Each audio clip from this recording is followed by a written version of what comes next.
Même si le degré de mobilisation n'atteint pas les meetings d'antan, le M5 RFP mobilise quand même ses troupes. Le mouvement du 5 juin, né à la suite des séries de contestations de l'ancien régime d'Ibeka, monte de nouveau au créneau, cette fois avec son premier grand meeting depuis le 21 août 2020. Non pas à la place de l'indépendance, mais au Palais de la Culture Amadou Ampateba. Les militants du mouvement avaient répondu à l'appel très tôt le matin au Palais de la Culture sur les berges du fleuve Niger.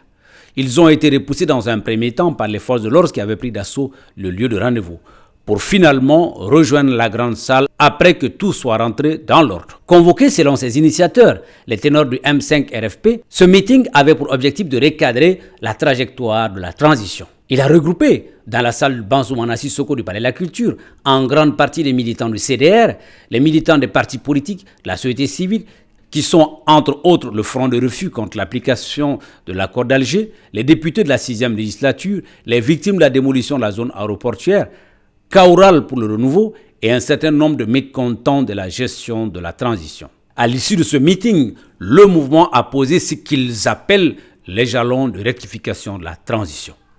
Ceux qui disaient ou ceux qui croyaient que le M5 était fatigué, certains ont dit qu'il est mort, ont eu un cinglant démenti aujourd'hui. Depuis 6 heures du matin, les Maliennes et Maliens ont pris d'assaut le palais de la culture. Ils ont trouvé les lieux encerclés par des militaires, des gardes, des policiers, des gendarmes avec des véhicules militaires. L'objectif, c'était d'intimider les Maliens, d'intimider le M5. Ça a été un échec.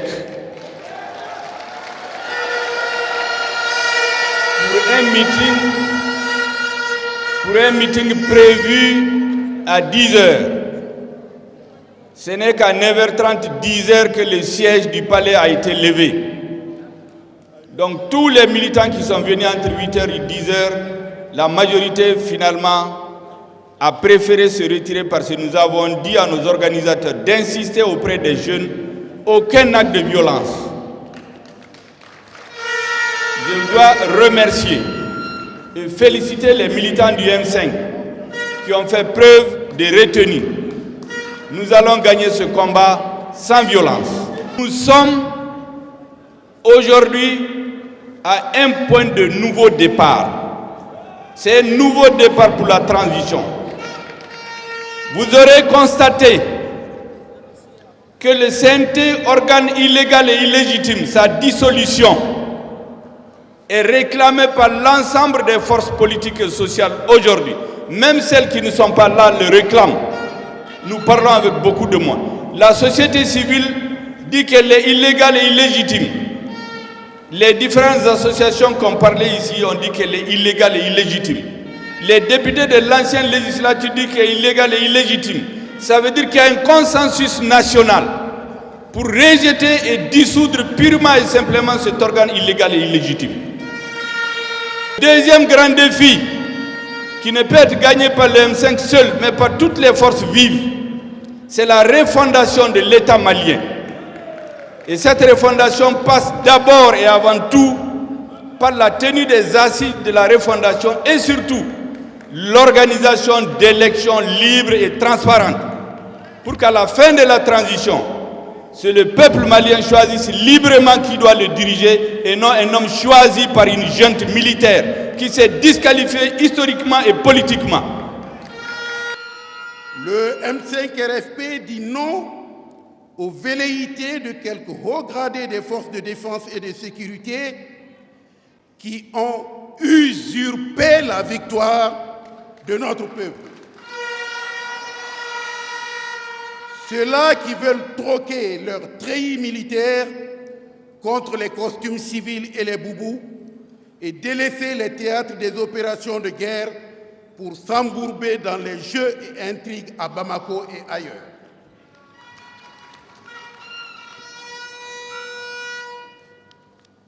Ce sont eux les responsables de l'aggravation et de l'extension de l'insécurité par leur comportement et ses impacts négatifs sur le moral de la troupe. Le M5 RFP dit non à l'impunité pour les auteurs de la corruption et toutes les formes de délinquance financière qui ont ruiné et appauvri notre pays et qui continuent de narguer le peuple malien auquel ils ont imposé des conditions de vie infrahumaines. Pire, les pratiques de corruption continuent à tous les niveaux et à un rythme effrayant.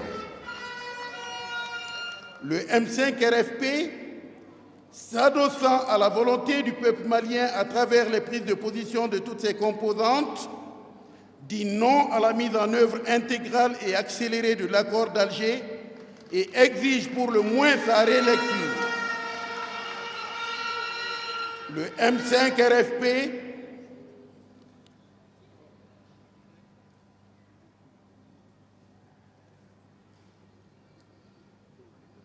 M5 RFP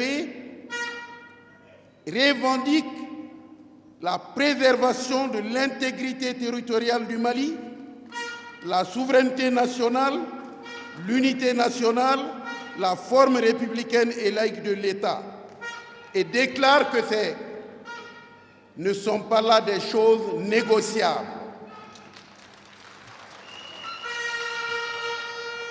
Le M5 RFP dit non à la marche d'une transition sans boussole ni repère, ne sachant où aller ni que faire, et prône la tenue sans délai des assises nationales de la refondation pour arrêter le pilotage à vue, les multiples dérives et surtout pour fixer un cap à l'action publique.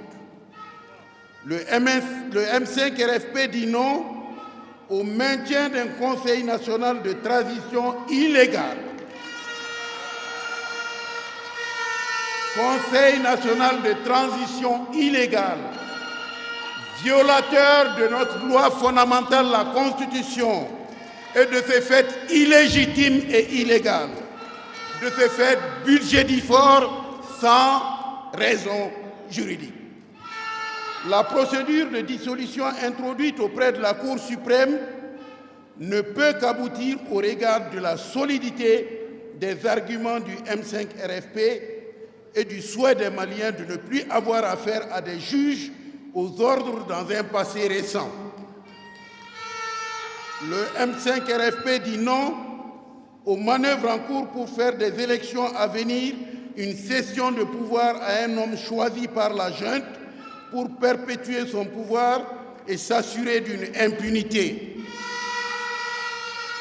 La transition en général et le processus électoral en particulier ne peuvent continuer à être l'affaire d'une junte militaire qui a décidé de faire main basse sur tout le Mali.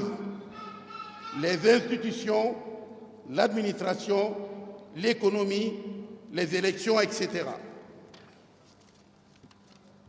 Le M5 RFP dit non aux injustices qui se perpétuent, aux arrestations extrajudiciaires, aux atteintes aux libertés d'expression, aux libertés de la presse, la liberté de manifester et aussi aux démolitions sélectives d'habitations sans le moindre respect des règles procédurales et de la dignité humaine, dans le mépris total des missions et des priorités assignées à la transition.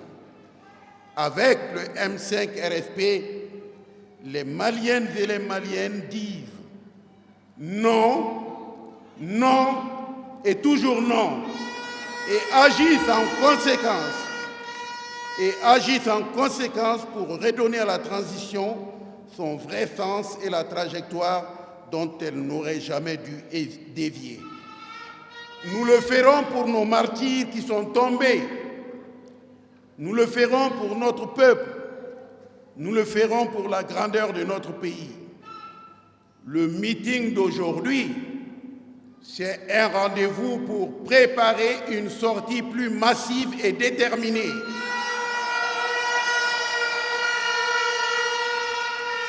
Nous ne sommes pas dans la rue, mais nous allons y être, nous sommes déterminés. Et nous le disons à l'avance, l'intimidation de ce matin, Le fait de poster devant nous des armes, si c'est indicateur de la volonté de tuer, on l'a noté, ils vont tuer, mais ils seront poursuivis. Le peuple malien ne mourra pas. C'est certains d'entre nous qui vont mourir. Qu'ils prennent la décision, nous savons qu'il a pris et nous ferons face. Ce n'est pas nous qui nous sommes battus un jour dans cette rue pour que 5 personnes viennent nous dire qu'ils nous interdisent de sortir. Il ne faut pas en rêver. Ce serait leur cauchemar. Le M5 RSP exige un traitement diligent des dossiers de vérification déjà disponibles. Quelle est notre deuxième exigence? Notre deuxième exigence est la réalisation d'audits majeurs, audit des finances publiques et de la dette intérieure de l'État, audit des institutions de la République, la présidence, l'Assemblée nationale et toutes les autres institutions, audit des grands établissements et entreprises publiques comme la CMDT, EDM, PMU Mali, AGEFO, INPS, etc. Voilà ce que nous exigeons de la transition, voilà ce que nous attendons d'eux pour mettre le pays sur la voie de la gouvernance vertueuse.